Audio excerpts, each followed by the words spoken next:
আপনারা জানেন যে 2022 সালের 8ই আগস্টের আগে থেকেই যুগপৎ আন্দোলনের যে প্রক্রিয়া সেটা বাংলাদেশে একদিকে যেমন একটা বৃহত্তর সংগ্রাম গড়ে তোলা, রাজনৈতিক মত পার্থক্য, আদর্শিক পার্থক্য সত্ত্বেও দল জোট বিভিন্ন রকম শক্তি রাজপথে অবস্থান নেওয়া, একমুখী সেই সমস্ত আন্দোলনকে পরিচালিত করা এবং জনগণের মধ্যে একটা ঐক্যের আহ্বান সৃষ্টি করা, সেইটা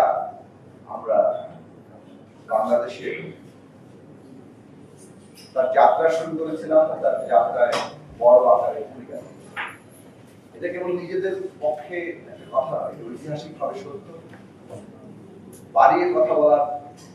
কোনো প্রয়োজন নেই। বাংলাদেশে যদি ইতিহাস ঠিক মতো লেখা হয় তাহলে এই দলগুলোর ভূমিকা, গণতন্ত্র মঞ্চের ভূমিকা, এই পুরো যুগপৎ আন্দোলন